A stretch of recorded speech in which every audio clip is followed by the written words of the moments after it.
The summer sun burned relentlessly over the red clay fields of rural Alabama, casting long shadows across the ramshackle farmhouse that had belonged to Josiah's family for generations. The land was unforgiving, just like the people who tilled it. It was here, amidst the whispers of cicadas and the stench of sweat and earth, that Samuel first realized the depth of his own bitterness toward the man who had raised him. Josiah, his father, had always been a stern figure, unyielding in his expectations. A man of the old ways, he demanded obedience, respect, and labor beyond reason. Samuel's earliest memories were filled with the echoing cracks of a belt, the sharp command to kneel, the suffocating weight of fear pressing down like the summer heat.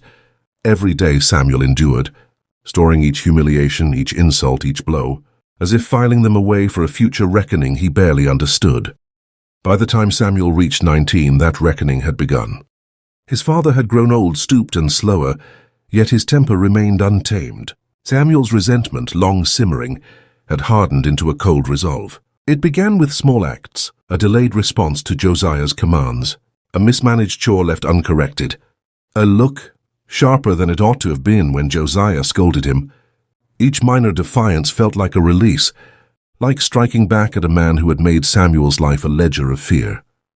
But defiance alone was not enough. Samuel craved more, a reckoning that would expose the full extent of his father's cruelty to the world and to himself. It started subtly, almost imperceptibly. Samuel would withhold water from the horses, knowing his father would blame himself when the animals faltered. He allowed meals to spoil, letting the stench of rot fill the cabin, all while pretending ignorance. Josiah, consumed by guilt and the belief that he was failing as a provider, began to break under the weight of imagined inadequacies. Martha, Samuel's mother, watched quietly from the shadows. She had long since learned that intervening with Josiah's anger was futile, often resulting in her own punishment.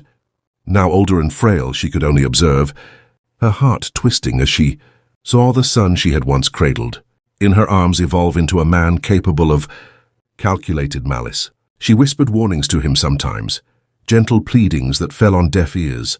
Samuel, however, was careful.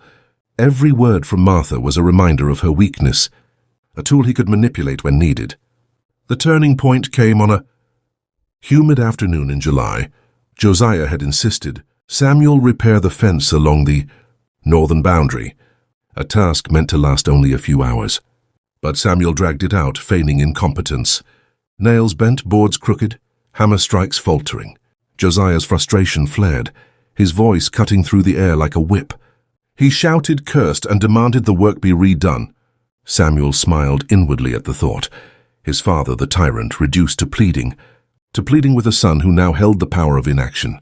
From there, Samuel escalated. He began targeting his father's health directly, learning from whispered conversations with traveling doctors and old family, journals about herbs that could induce fevers, substances that could weaken the stomach, the joints, the mind. He administered them slowly, hiding them in meals or tea, observing with perverse satisfaction as Josiah's vigor dimmed day by day. Neighbors whispered about the change in the old man, attributing it to age or the summer heat, oblivious to the orchestrated cruelty within the home. Yet Samuel's cruelty was not just physical. He attacked the psyche. He would leave letters addressed to Josiah, filled with fabricated accounts of betrayal and rumors, planting seeds of paranoia. He manipulated the few workers who remained loyal to his father, instructing them to report minor mistakes as disasters, each misstep a small avalanche of guilt. Josiah, once commanding, once feared, began to shrink before the mounting weight of imagined failures, a man whose own mind turned against him. Martha in the kitchen tried to shield Josiah when possible. She would whisper instructions to mitigate some of Samuel's manipulations, but even she could not stop the inevitable. Samuel had learned to anticipate her every action. He was careful to appear remorseful when necessary, softening his tone, offering small gestures of contrition that Josiah, desperate for some sign of love, gratefully accepted. But the acts were empty, a facade to maintain control, while the slow unraveling continued. By late August, Josiah could barely leave his room without assistance.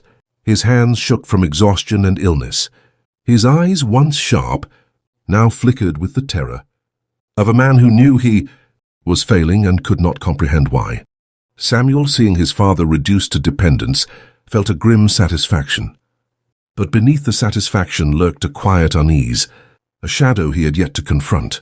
Something in the steady decline of his father's body and spirit began to weigh on him, an echo of conscience he tried to suppress.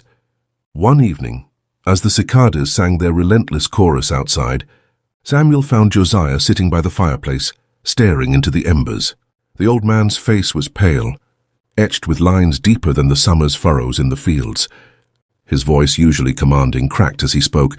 "Samuel, my son, what have I done to deserve this?" Samuel froze. The words, unintended, struck deeper than any blow he had dealt. He had imagined his father's fear, his suffering, as a necessary justice for years of torment.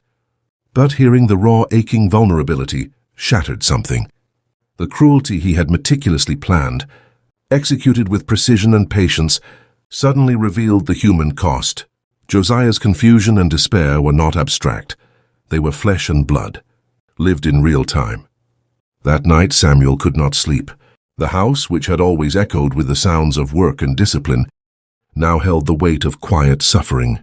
Every creak of the floorboards, every groan of Josiah's body, resonated in Samuel's chest. The triumph he had anticipated did not arrive. In its place was a gnawing discomfort he could not name. For the first time, Samuel glimpsed the possibility that cruelty, no matter how justified it seemed in the mind, exacted a toll on the perpetrator as well. He rose at dawn, walking through the fields, feeling the dew soak his boots. The land, once a canvas for his resentments, now reflected a stark truth. Power wielded without conscience corrodes the soul. Samuel did not yet repent, not fully, but the first seeds of regret had taken root, and as he watched the sun climb over Alabama's horizon, he understood that the war he waged against his father had irrevocably changed him. The following weeks dragged over the farm like an unrelenting storm. Samuel, emboldened by the subtle collapse of his father, grew more daring in his tactics. Every day was a carefully choreographed exercise in manipulation, a testament to the patience he had honed over years of quiet resentment. Josiah's health, already weakened by Samuel's previous machinations, became a fragile thing. He trembled as he rose from his bed, the wooden floorboards groaning beneath his weight. Samuel watched each motion with the cold attention of a man studying prey. When Josiah misstepped, twisted an ankle, or failed to lift a heavy bucket of water, Samuel's face remained impassive. He offered no assistance, only the occasional sigh or muttered word that implied disappointment. Each moment was a tiny fracture in the old man's resolve, invisible to the outside world, but devastating within the walls of their home. Martha, meanwhile, moved like a ghost through the cabin. Her hands, once capable of feeding a family and tending the farm, now shook as she poured water into the troughs and stirred thin stews. She cast cautious glances at Samuel, seeing the calculating precision in his eyes, the way he timed his cruelty to exact maximum psychological effect. She whispered to Josiah, urging him to rest, to eat, to resist the creeping despair, but her words often fell on ears dulled by fear, fatigue, and pride. Samuel's next move was subtle yet deliberate. He began isolating his father from the few social interactions he still had. When neighbors came by to ask after the health of the family or the condition of the farm, Samuel intercepted them. He feigned illness in his father, hinted at grievances that never existed, and painted a picture of Josiah as a fragile, erratic man. Rumors began to spread quietly through the county. People murmured about Josiah's decline, attributing it to age or misfortune, unaware that the greatest threat lived under his own roof. The cruelty was not merely physical. Samuel was an artist in the manipulation of fear. He would leave doors ajar at night, ensuring Josiah felt the cold draft seep into his bones, and whisper threats he never intended to fulfill. He left tools misplaced, chores half-finished, and mismanaged accounts, all while pretending diligence. Every slip, every failure, every falter reinforced in Josiah's mind that he was failing in his duties, powerless and insignificant. One evening, Samuel introduced a new layer of torment. He constructed a false scenario of betrayal, letters he had secretly written, detailing fictitious plans to abandon the farm, insinuations that neighbors and relatives were speaking ill of Josiah, and carefully planted evidence that suggested Samuel himself had been the loyal son, trying in vain to correct the mistakes of an old man. The effect was instantaneous. Josiah sat in his room, head in hands, muttering apologies to people who did not exist, guilt crushing him like the heavy beams of the farmhouse roof. Martha's interventions became increasingly desperate. She began slipping small notes into Josiah's pockets, messages of reassurance, reminders of Samuel's past affection. But Samuel was vigilant.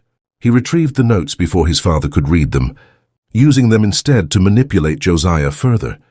"Even your mother doubts you," he murmured once, watching the fear bloom in his father's eyes. Each word was carefully chosen, each pause calculated. Samuel had become an unrelenting force of psychological warfare, wielding guilt and doubt as weapons. The turning point in this escalation arrived unexpectedly. Josiah, once a man of considerable strength and pride, began to suffer more than the usual aches of age. His joints swelled, his mind fogged, and sleep became a restless torment. Samuel, ever observant, noticed the first signs of deeper illness. Feverish nights left Josiah drenched in sweat, shivering in the early morning light. Samuel did not intervene. He watched, cold and patient, as the man who had once ruled him with fear now flailed helplessly, bound by weakness and illness. It was in these nights that Samuel first felt the stirrings of an unfamiliar emotion. Unease. The power he had wielded, the meticulous cruelty he had practiced, carried with it a weight he could not dismiss. Each cry, each cough, each whispered plea from his father resonated in Samuel's chest. He tried to rationalize it. Josiah had caused him suffering for years, had demanded obedience, and endured without compassion, but the sound of his father's vulnerability gnawed at him.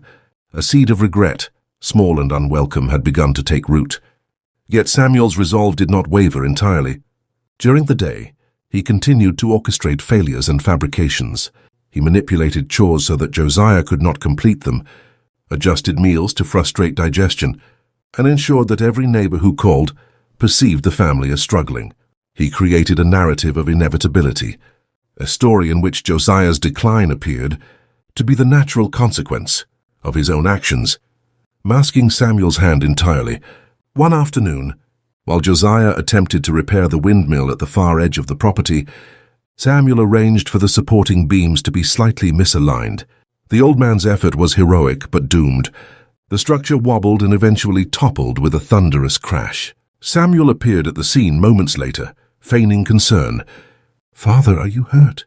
he asked, voice laden with false worry.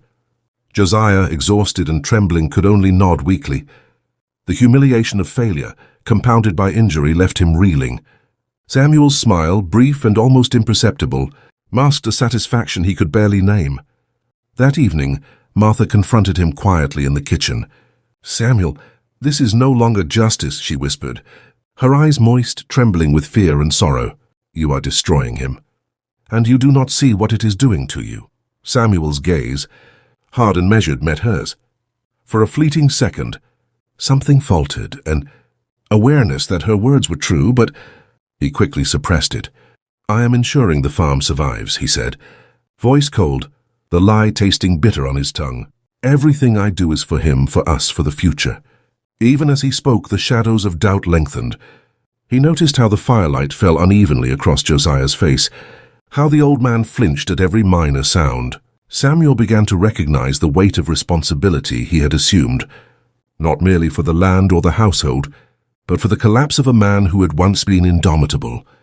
The recognition was disquieting, but he dismissed it, returning to his calculations, to the next subtle manipulation, to the next carefully arranged failure. But the seeds of regret were stubborn.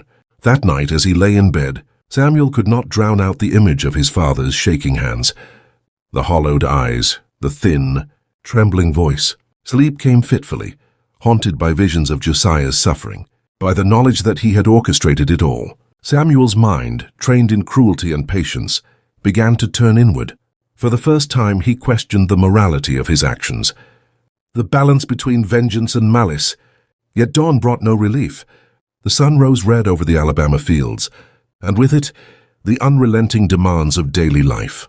Samuel returned to the tasks he had assigned to his father, watched him stumble through repairs, and ensured that each misstep reinforced the narrative of incapacity. The cycle continued, cruelty by day, unease by night, and Martha, ever watchful, observed the transformation in her son.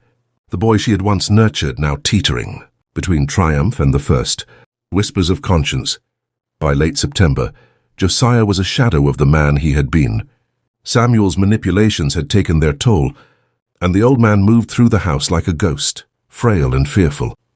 Even so, the farm required tending. Crops needed harvesting, fences repairing, animals feeding. Samuel's cruelty now intersected with necessity, forcing him to balance the exertion of power with the practical demands of survival. He orchestrated the work with meticulous precision, ensuring that Josiah's failures were as visible and humiliating as possible while maintaining the illusion of concern. Martha's warnings persisted, growing more urgent with each passing day.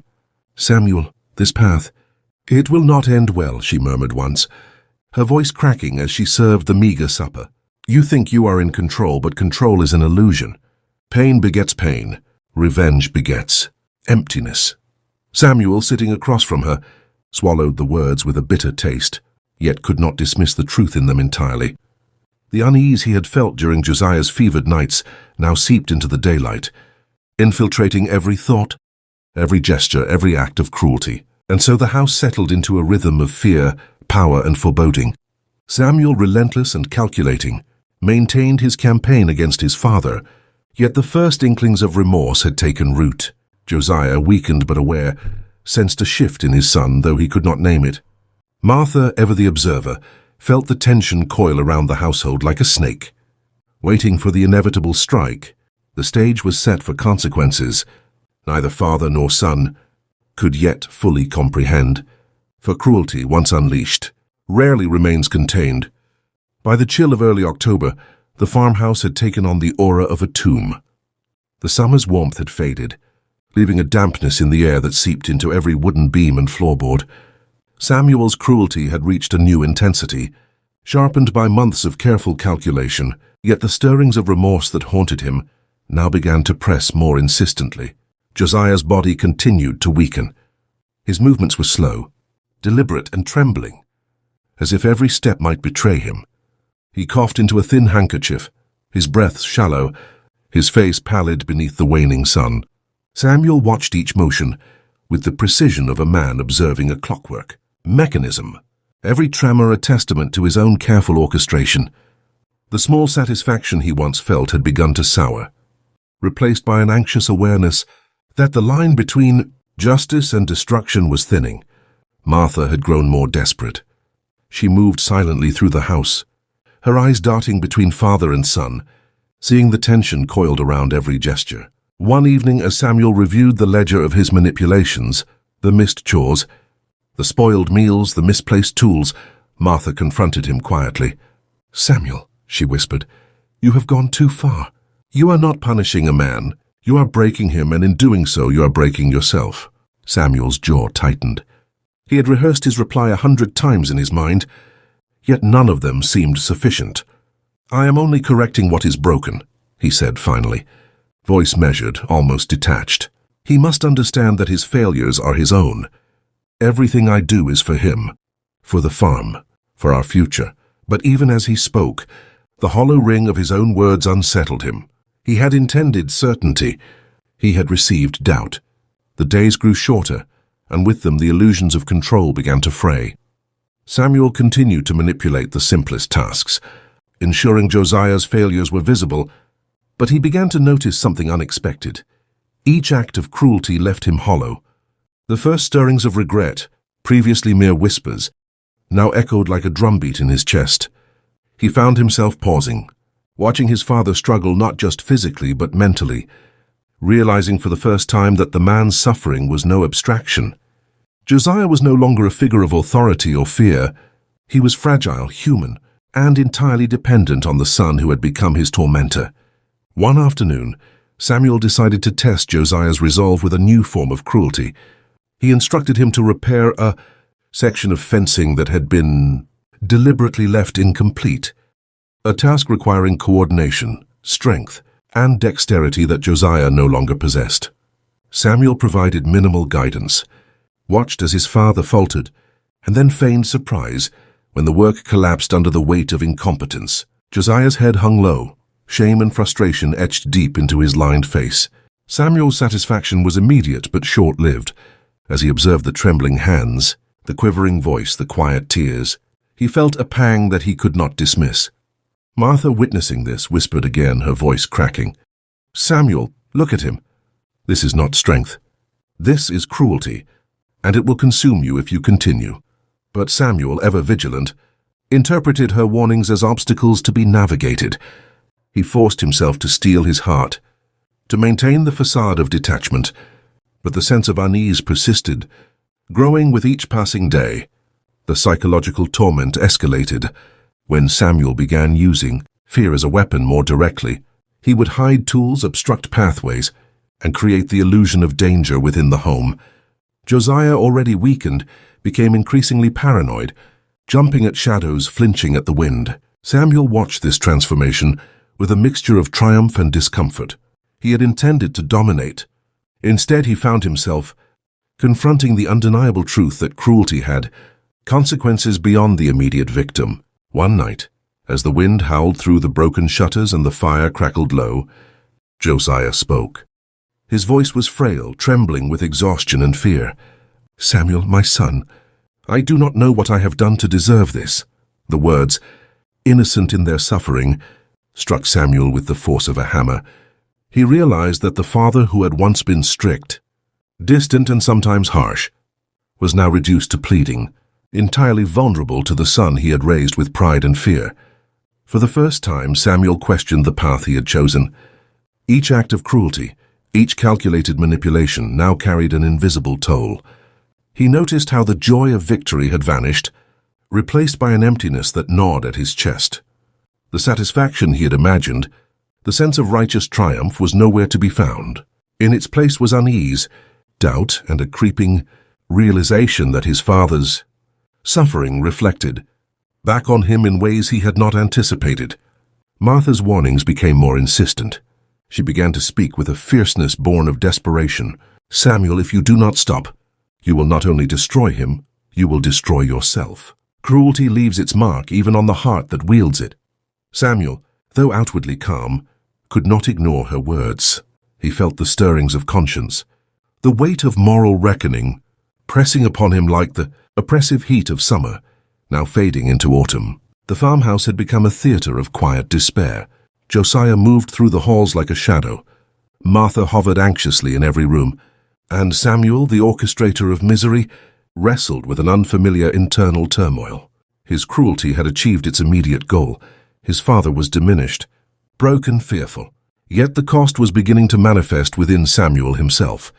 Nights were sleepless, haunted by the image of his father's trembling hands, haunted by the sound of coughs and whispered apologies. It was during one of these sleepless nights that Samuel experienced a moment of clarity. He sat alone by the fireplace, staring into the dying embers, and realized that the power he had wielded so meticulously was a double-edged sword. The man who had once been invincible, whose temper had loomed over him like a spectre, was now fragile, dependent and terrified. And Samuel felt the first real stirrings of fear for himself. The fear that comes when one confronts the reflection of their own cruelty. Despite this awareness, the day demanded action. Samuel continued his orchestration, maintaining the illusion of normalcy while subtly increasing the strain on Josiah. He created tasks designed to exhaust, mismanaged chores intended to frustrate, and manipulated minor accidents to reinforce fear and dependence. Each act, however, now carried the shadow of regret, a quiet whisper that reminded him that cruelty, once unleashed, exacts a cost beyond the immediate victim. Martha, meanwhile, took small actions to shield Josiah where she could. She diverted Samuel's attention occasionally, offered food and water that might sustain her husband, and whispered prayers for protection and redemption. Samuel, careful not to appear compromised, accepted these interventions with polite acknowledgement, yet inwardly he recognized their significance.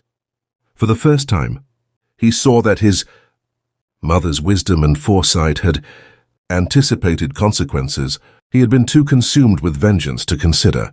By the end of the month, Josiah's decline was undeniable.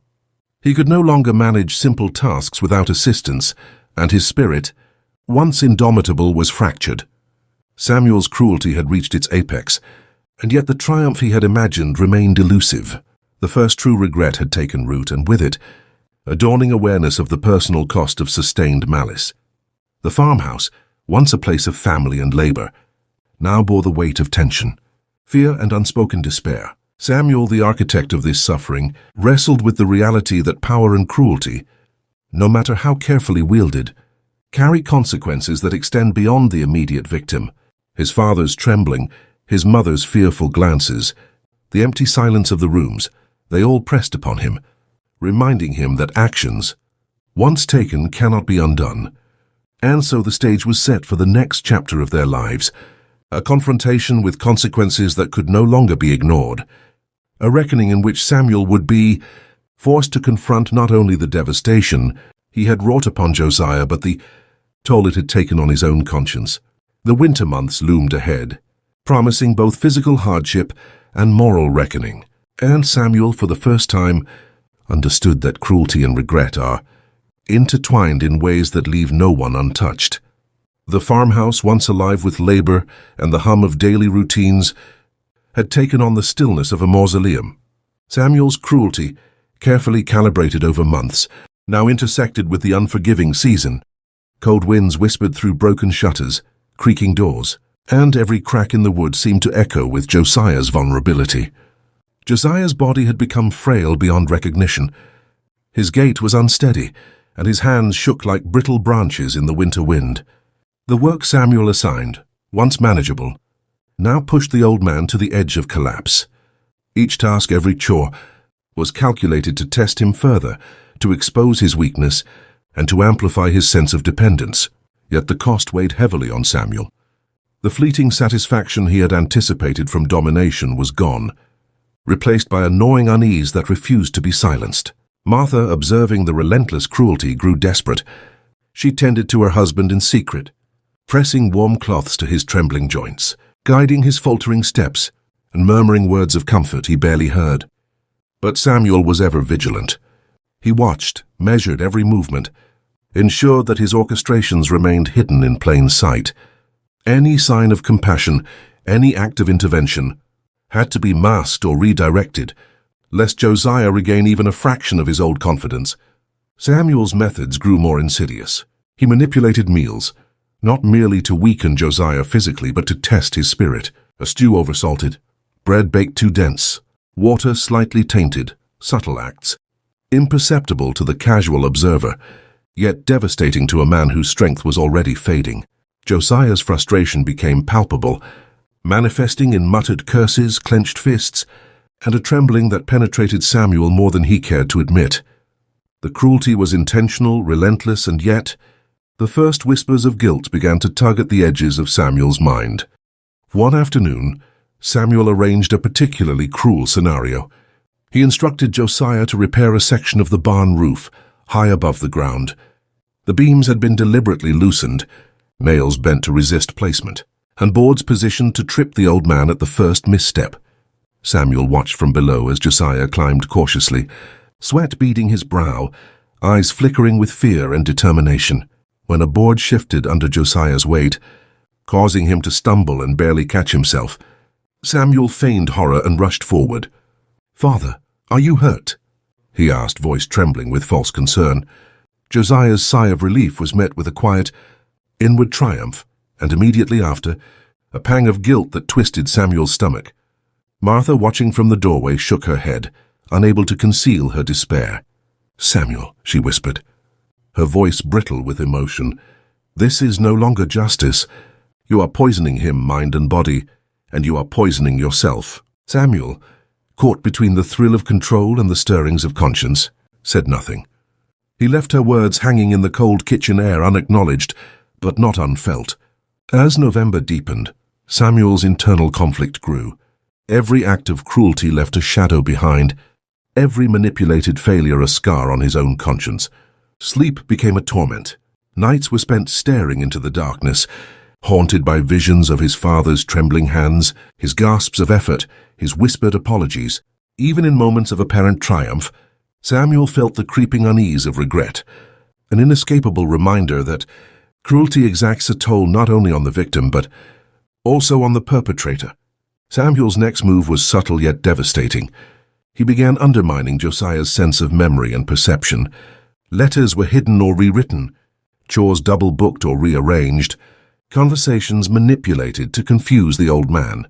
Josiah's mind, once sharp and commanding, began to falter.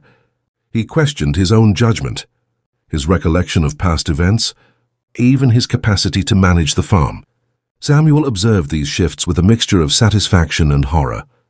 He had succeeded in breaking his father's authority, yet the knowledge of what he had done weighed heavily. Martha's interventions became bolder. She guided Josiah quietly, helping him navigate the fabricated obstacles, whispering truths he could barely hold on to. Yet Samuel, watching, could not allow this reprieve. Each act of maternal protection had to be countered. Each moment of clarity in Josiah's mind quickly obscured. And with each counteraction, Samuel felt the gnawing awareness that his own soul was being eroded alongside his father's body and mind. One evening, as the wind rattled the shutters and the fire burned low, Josiah spoke again. "Samuel, I cannot understand why this has come to pass." His voice, frail and trembling, carried a raw vulnerability that pierced Samuel more deeply than any physical act of cruelty ever had. Samuel, seated across from him, felt a sudden vertigo of conscience. He had imagined satisfaction, imagined dominance, imagined the triumph of revenge. Instead, he faced the undeniable truth. His father's suffering was real, immediate and inescapable. The days that followed saw Samuel grappling with his dual reality. By daylight, he continued the meticulous execution of his plans, tasks designed to expose weakness, failures, and dependence. By night, he wrestled with regret, haunted by the impact of his actions. Sleep was intermittent. Dreams were plagued by visions of Josiah's pain, Martha's despair, and the creeping sense that his own character had been irrevocably altered. The pleasure of control had become a bitter burden. Winter approached, and the farm demanded attention. Animals needed feeding, crops had to be secured, structures repaired. Samuel, even as he orchestrated cruelty, was forced to confront the practical demands of survival. Each act of deliberate torment now intersected with necessity, creating a delicate balance. Failure to maintain the farm could have dire consequences, yet maintaining it required continued interaction with a father he had reduced to near helplessness. The complexity of the situation weighed heavily, and Samuel's internal conflict deepened. Martha continued her quiet efforts to shield Josiah. She moved like a shadow, tending the old man with gentle hands, whispering prayers of protection and endurance. Samuel noticed her actions, but could not openly intervene without exposing his manipulations. He felt a reluctant respect for her resilience, tempered by a simmering frustration that her compassion undermined his carefully constructed dominance. By December, the farmhouse had become a crucible of tension, fear, and moral reckoning. Josiah's body was frail, his spirit fractured, yet his awareness of Samuel's hand in his decline was growing. Samuel's cruelty had achieved its immediate goal, yet the anticipated satisfaction remained elusive. The first true regret had blossomed into a persistent ache, a reminder that actions, once taken, cannot be undone. One cold morning, Samuel observed Josiah struggling to carry firewood from the back of the property. The old man's movements were slow, deliberate, and labored. Samuel had deliberately left the path uneven, with loose stones and hidden roots. Josiah stumbled, nearly falling, and Samuel's heart clenched. He had anticipated satisfaction, a quiet moment of triumph, but it never came. Instead, he felt a pang of guilt, a bitter taste that lingered long after his father regained his footing. Martha's eyes met his across the yard. No words were needed. She saw the conflict in her son, the mixture of triumph and unease, cruelty and emerging regret. Samuel looked away, unwilling to acknowledge the truth, yet unable to ignore it. The day pressed on. Chores demanded completion, and the delicate balance of cruelty and survival continued, each act deepening the moral quagmire that now defined the household. As night fell, the house settled into a tense silence. Samuel sat by the fireplace, staring into the embers, haunted by visions of his father's suffering, his mother's fear, and the shadow of his own conscience. He had orchestrated every failure, every humiliation, every minor disaster, and yet he could not escape the cost. The first true understanding of regret had taken hold, and with it the realization that cruelty, once unleashed, rarely remains confined to its intended target.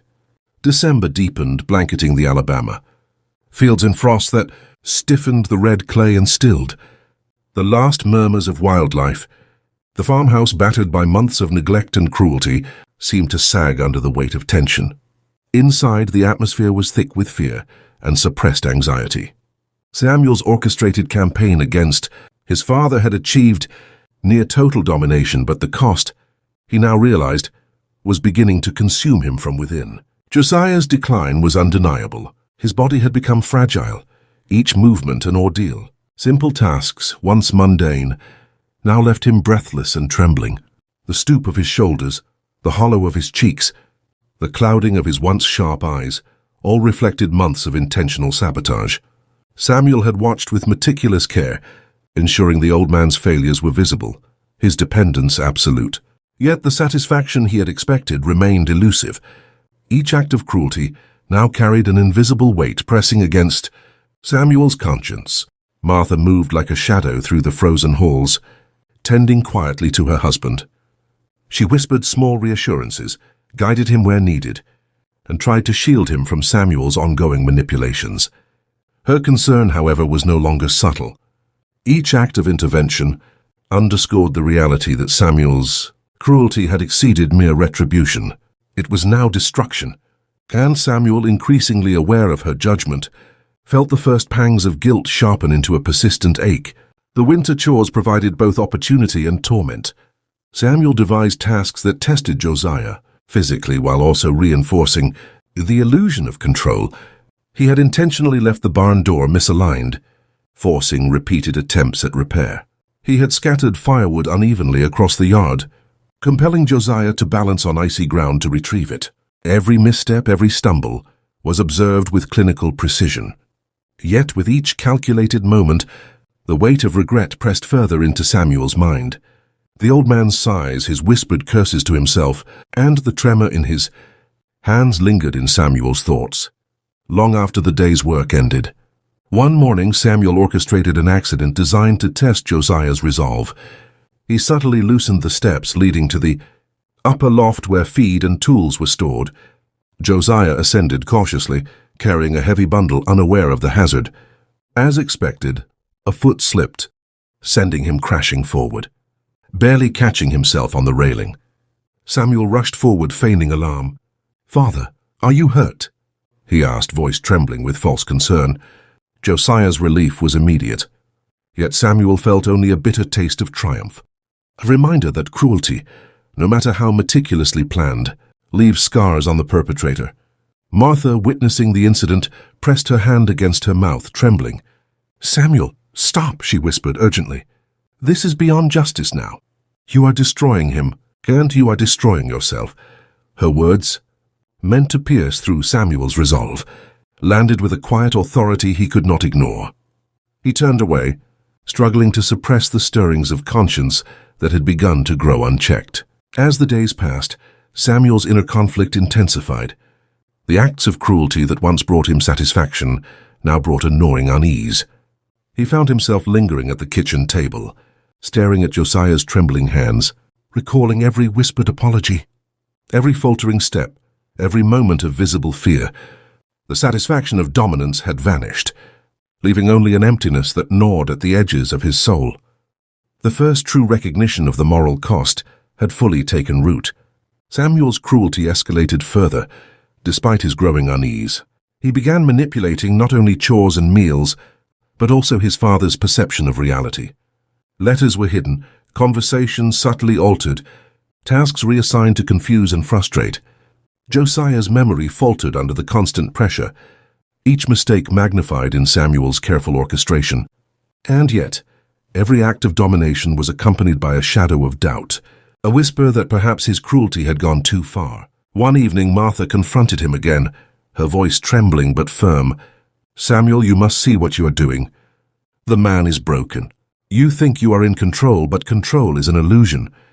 Pain begets more pain, and you cannot escape the consequences." Samuel remained silent, staring into the fire, unable to dismiss the truth. He had believed that justice demanded cruelty, that vengeance could be measured and contained. Now he understood that the damage extended beyond the target, penetrating the heart and conscience of the one who wielded it. Josiah's frailty became increasingly apparent. He struggled to feed the animals, to repair the farm structures, and even to maintain his personal care. Samuel orchestrated the environment so that every failure appeared natural, every mistake an outcome of age and frailty rather than intentional sabotage. Yet the human cost was undeniable.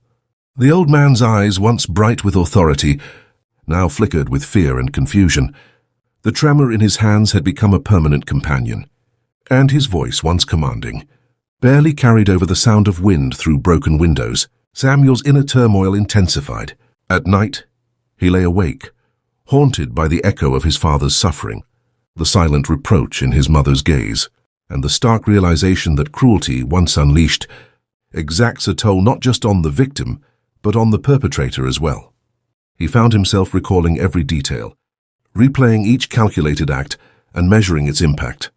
Sleep was fitful, dreams plagued by images of Josiah's trembling hands and Martha's silent despair. Despite this, Samuel continued his orchestrations. He manipulated chores to expose weaknesses, mismanaged meals to frustrate digestion, and subtly altered the home environment to induce fear and dependence. Each act, however, now carried a weight of regret that he could no longer suppress. The thrill of control had faded completely, replaced by a hollow awareness of the consequences that extended far beyond the immediate victim. Martha's interventions persisted, more urgent and deliberate. She guided Josiah through the labyrinth of manipulation, whispered reassurances, and tended to his physical needs. Samuel observed her actions with a mixture of frustration and awe. Her compassion and foresight highlighted the moral chasm he had created between father, mother, and son. Every act of kindness she offered underscored the destructiveness of his own behavior, reinforcing the inescapable nature of his emerging regret. By late December, the farmhouse had become a crucible of fear, dependence, and moral reckoning. Josiah's body was frail, his spirit fragmented, yet he retained moments of clarity that reminded Samuel of the man he had once been. Samuel's cruelty, meticulously executed over months, had achieved the immediate goal of domination, yet the anticipated satisfaction was absent. In its place was an inescapable weight of conscience, a gnawing awareness that his actions had consequences that could not be reversed. One bitterly cold morning, Samuel observed Josiah attempting to clear the snow from the porch. The old man's movements were hesitant, unsteady, and fraught with difficulty. Samuel had deliberately left the path uneven, creating hidden hazards. Josiah stumbled, nearly falling, and Samuel's stomach twisted. He had anticipated triumph, yet the anticipated satisfaction never came. Instead, he felt a sharp pang of guilt, a bitter taste that lingered long after his father regained his footing. Martha's eyes met his across the yard. No words were needed. She saw the conflict in her son, the mixture of triumph and unease, cruelty and emerging remorse. Samuel looked away, unwilling to acknowledge the truth, yet unable to ignore it. The day pressed on. Chores demanded completion, and the delicate balance of cruelty, survival, and conscience continued, each act deepening the moral quagmire that now defined the household. The turning point approached quietly. Samuel realized that the culmination of months of cruelty had set into motion forces he could no longer control. Josiah's physical frailty was matched by an increasing clarity of insight. The old man recognized in fleeting moments the hand of his son in his decline. Martha's silent interventions amplified the contrast, revealing to Samuel the full scope of his actions. The stage was set for reckoning, a confrontation with the weight of cruelty and the inevitability of regret. And as the sun set behind the frozen fields, casting long shadows across the farmhouse, Samuel understood triumph, when achieved through malice, carries with it an unrelenting cost. The frost that hardened the soil mirrored the cold reality. settling into his conscience. He had broken his father, yet in doing so, he had exposed himself to the first true understanding of remorse, the realization that would shape the final acts of this relentless family drama. January arrived with a bitter grip. Frosted mornings turned into frozen nights, and the fields lay barren beneath a crust of ice. The farmhouse groaned in the wind, every shutter rattling like a warning bell. Inside, the tension was nearly unbearable. Samuel had perfected his cruelty, yet the thrill of control had long since vanished. What remained was the weight of guilt, the awareness that every act of domination had left an indelible mark on both father and son. Josiah's body had deteriorated further. Once strong and unyielding, he now moved like a shadow. His limbs trembling, his breath shallow, his eyes dull yet flickering occasionally with pain and despair. Simple movements, a step down from the porch, a reach for a tool, a twist of his wrist to pour water, required enormous effort. Samuel continued to orchestrate these daily struggles with the precision of a surgeon. Each stumble, each faltering task, reinforced the illusion that Josiah's decline was natural. Yet Samuel could no longer separate triumph from torment. Each act of cruelty gnawed at him from within. Martha hovered like a protective wraith. She intervened subtly, guiding her husband's frail movements, whispering gentle reassurances, and pressing warm cloths to his stiff joints. She had long understood that Samuel's cruelty had shifted from retribution to domination, and her quiet resistance became a lifeline for Josiah. Samuel noticed her interventions, and a mix of frustration and reluctant admiration flickered in him. He had underestimated her resilience, her ability to shield her husband, and her moral clarity. The winter chores became instruments of torment. Samuel assigned tasks designed to expose weakness, hauling frozen wood, repairing the barn roof, clearing snow from paths slick with ice. Each assignment was subtly sabotaged. Boards were misplaced, tools left slightly out of reach, paths uneven. Josiah stumbled repeatedly, his body failing him in ways that Samuel had meticulously orchestrated. Yet as he watched his father struggle, the satisfaction he once anticipated was replaced by a deep gnawing unease. He could see the fear in Josiah's eyes, the trembling that betrayed months of torment, and the knowledge of his own responsibility pressed like a stone against his chest. One morning, Samuel devised what he believed would be a decisive demonstration of control. He instructed Josiah to repair a section of the barn roof that had been weakened intentionally, boards loose and nails bent. As Josiah climbed, carrying a heavy bundle, Samuel positioned himself below, feigning casual observation. A gust of wind shook the structure. Josiah slipped, catching himself on a beam with trembling hands. Samuel's heart pounded, not from fear for his father, but from the first true awareness of the consequences of his cruelty. For the first time he felt a visceral fear that his actions could destroy. More than just the body, they could destroy his soul. Martha, witnessing the incident, pressed a hand to her lips, whispering a silent prayer. She saw in Samuel the conflict that had begun months ago, but had now become undeniable. Cruelty had reached its apex, and the moral toll was catching up. Samuel looked away, struggling to maintain composure. Yet he could not dismiss the gnawing awareness that he had crossed a line from which there was no return. The days following the barn incident were a torturous blend of physical exertion and psychological torment. Josiah's frailty deepened. His movements were slower, his voice weaker, yet moments of awareness and lucidity pierced the haze of manipulation. He began to recognize in fleeting flashes the orchestration behind his decline, the tools hidden, the tasks sabotaged, the subtle manipulations of the household. Samuel, observing this, felt a sharp pang of guilt, realizing that the power he had sought to wield was now revealing itself as a moral trap. Martha intensified her efforts to protect Josiah. She whispered encouragements, guided his trembling hands, and adjusted tasks subtly to reduce harm. Samuel noticed, yet felt powerless to intervene openly. Each act of kindness from Martha highlighted the moral chasm he had created between father, mother, and son. Her quiet fortitude underscored the human cost of his cruelty, and the seed of remorse in his heart had begun to grow into a bitter harvest. By mid-January, the household was consumed by tension. The farmhouse was quiet, punctuated only by Josiah's labored breathing, the creak of floorboards under Samuel's careful monitoring, and the whisper of wind through broken shutters.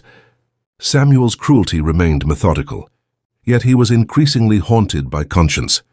Nights were sleepless. Dreams were plagued by visions of Josiah's trembling body, Martha's anxious gaze, and the stark reality of his own actions.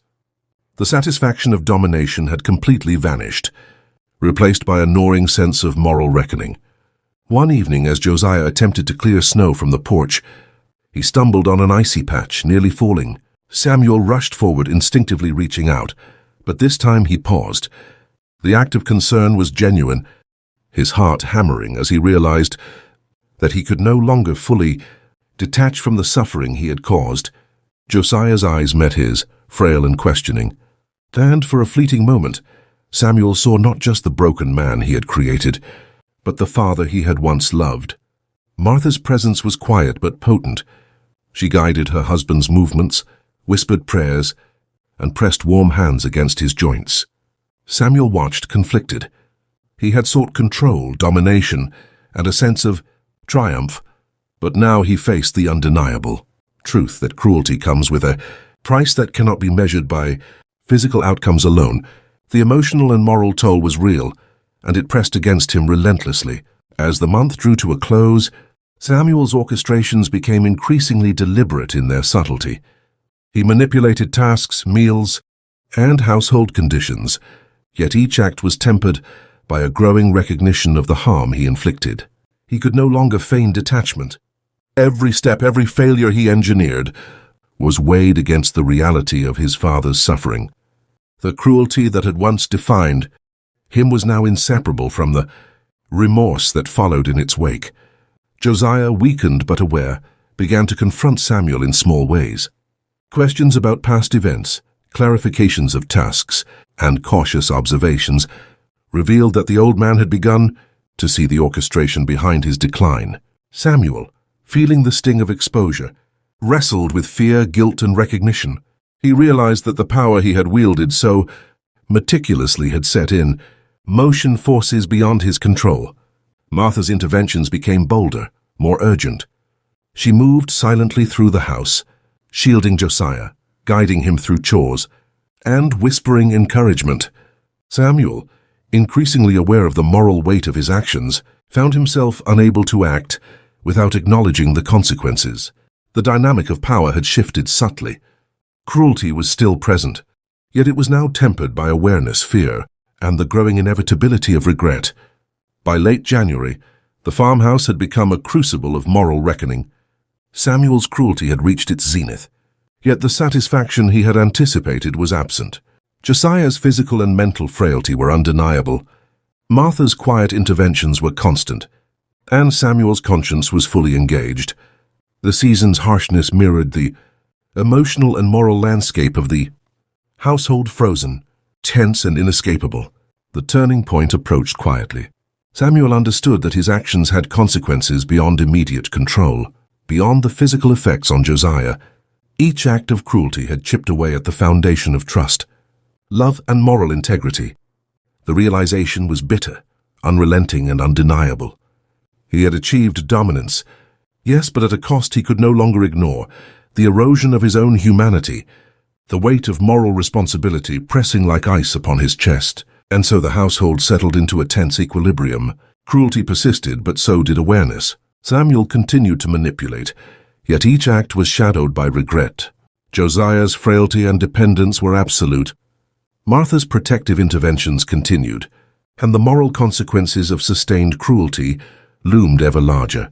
The stage was set for the final chapter, in which the culmination of months of torment, the peak of suffering, and the weight of conscience would collide in an unavoidable reckoning. February arrived bitter and grey, with frost biting deep into the soil and a raw wind cutting through the skeletal trees surrounding the farmhouse. The house itself seemed hollowed by the months of tension, cruelty, and fear. Inside every creak of wood or flicker of a candlelight was a reminder of the months of torment that had passed. Josiah, frail and trembling, moved with painstaking care, each step an ordeal. His once commanding presence had been reduced to a whisper of authority, a shadow of the man he had been. Samuel observed him from the doorway, his own chest heavy with a guilt he could no longer suppress. The triumph he had sought for months had long since evaporated. Every orchestrated failure, every manipulated accident, every subtle sabotage, each now pressed upon him as a weight he could not ignore. He had dominated, yes, but the cost had been immeasurable. The emptiness gnawed at him, deeper than the frost seeping under the door, heavier than the winter sky pressing down on the earth. Martha moved quietly through the house, her hands warm against Josiah's shaking frame, her voice gentle but firm. She had become the anchor in this storm of cruelty, a subtle counterforce to Samuel's relentless machinations. Each act of kindness, each whispered reassurance, highlighted the moral chasm Samuel had dug with his own hands, and now she spoke more openly, her voice carrying the weight of truth. "Samuel," she said, standing firm despite the chill in the room, "look at what you've done. Look at your father. Do you see the cost? The cruelty you wielded. It's not just his suffering, it's yours as well." Samuel turned away, gripping the doorframe. Her words struck with precision. He could no longer deny the reality. The cruelty he had inflicted had consumed more than Josiah's body. It had seeped into his own soul. He had imagined power, triumph, satisfaction, but found only the bitter taste of remorse, a weight that refused to lift. Josiah, seated in the corner of the main room, raised his eyes slowly. They were hollowed by months of torment, but carried a flicker of recognition. "Samuel, I do not understand why this has come to pass," he whispered, his voice barely audible over the whistling wind. I tried to guide you, to raise you, and now—" His sentence faltered, the frailty of body and mind leaving him unable to complete the thought. The words pierced Samuel like an arrow. For the first time he saw not just the outcome of his cruelty, but the moral collapse it had wrought in himself. The power he had so carefully measured, the victories he had so meticulously orchestrated, they now revealed themselves as hollow, as temporary, as destructive to the one who wielded them. Winter chores still demanded attention, yet Samuel moved with a new awareness. He guided Josiah with care, subtle but genuine assistance, now tempered by a recognition of past cruelty. The balance of power had shifted irrevocably. Every act of control now carried the shadow of moral reckoning. He could not undo what had been done, but he could temper what remained, and in that small space, he began to understand the weight of regret. Martha watched this shift quietly. She continued to protect Josiah, to intervene where necessary, yet she noticed the subtle changes in her son. His actions, once purely calculated for dominance, now reflected a trembling awareness of consequence. The cruelty remained, but it was tempered by conscience, by fear, by the first recognition of what he had lost, not just the father he had tormented, but the part of himself that could act without remorse. By late February, the farmhouse had settled into a tense stillness. The winter wind rattled the shutters, the snow crusted the paths, and the three figures, father, mother, son, moved cautiously through the days. Josiah's body was frail, but his mind retained fragments of clarity, moments where he recognized Samuel's hand in his suffering.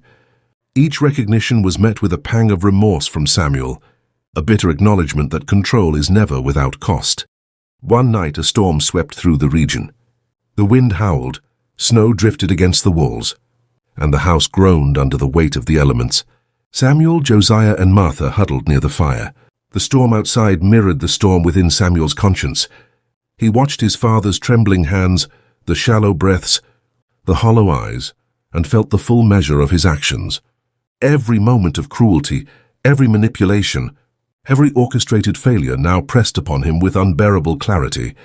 Samuel knelt beside his father, placing a tentative hand over Josiah's.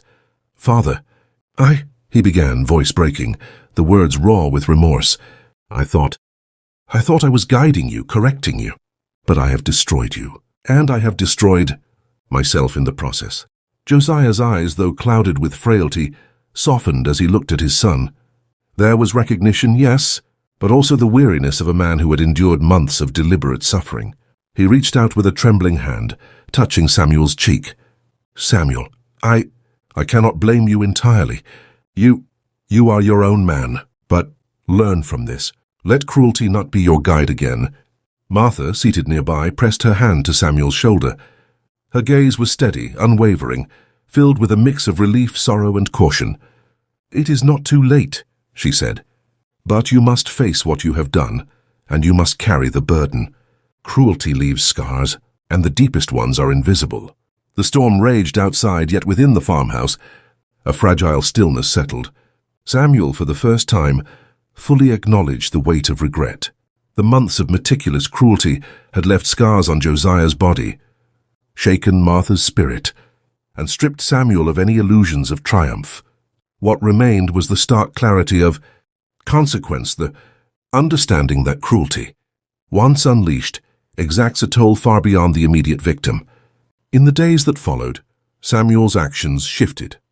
He continued to guide his father, to assist where needed, and to repair in small ways the damage wrought by his own hand. The cruelty was not fully erased, it could not be, but it was now tempered by conscience, by the first true understanding of human cost. Josiah's body remained frail, yet the tension and terror that had dominated the household began to ease, replaced by a cautious recognition of survival and endurance. Martha continued her quiet interventions, but she now observed Samuel with a measured hope. He was learning slowly that power without conscience destroys not only others but oneself. Each act of care he offered was tempered by the bitter memory of cruelty, and each acknowledgement of failure carried the weight of moral reckoning. The household, though scarred, began to find a fragile rhythm, a tentative balance between survival and atonement. By the end of February, the farmhouse had settled into a tense equilibrium. Josiah, frail and broken in body, retained moments of insight and awareness. Samuel, haunted by his own actions, had begun the slow, painful work of understanding the consequences of cruelty. Martha remained the steady force, guiding both father and son, preserving what remained of human decency amid months of orchestrated suffering. The lessons of the past months were stark and unyielding. Cruelty, once wielded, is impossible to fully control. Power, once exercised for domination, carries a moral cost that cannot be ignored. Regret, once awakened, is a burden that shapes every action thereafter. Samuel had learned these lessons with the clarity born of suffering and conscience. And so, as the winter sun set behind the frozen fields of Alabama, casting long shadows across the farmhouse, the three figures, father, mother, and son, remained, scarred, weary, and altered forever by months of cruelty and suffering, yet aware, finally, that survival required more than domination. It required acknowledgement, remorse, and the tentative steps toward restoration. In that quiet, frozen evening, Samuel felt the first stirrings of something he had not anticipated: humility, the realization that life's harshest lessons are rarely abstract, that cruelty leaves a legacy beyond the body it breaks, and that regret, though bitter, is the first step toward redemption. The farmhouse, battered and frostbound, stood as witness to months of human failings and human endurance, a testament to the cost of cruelty and the necessity of conscience. The winter wind continued to howl, yet inside a fragile peace began to take hold. Samuel, kneeling beside his father, pressed his hands together in silent acknowledgement of the pain he had caused, the suffering endured, and the understanding gained. Josiah, frail and trembling, offered what little forgiveness he could muster, and Martha, steadfast, observed both, a quiet sentinel of endurance and moral clarity. The story of cruelty, power, and regret had reached its final chapter. The legacy of months of suffering would remain etched in the bodies and minds of all involved, yet within that legacy lay the seeds of reflection, learning, and the first cautious steps toward atonement. Samuel's journey from calculated cruelty to the recognition of consequence, Josiah's endurance through orchestrated suffering, and Martha's steadfast interventions would stand as enduring reminders that human actions, no matter how controlled, carry consequences that cannot be ignored. And as the night fell, frost gleaming on the barren fields, the three remained together, scarred, altered, but alive, each bearing the weight of cruelty and the lesson of regret, each facing the future with a new, if fragile, understanding of the human heart and the cost of its failures.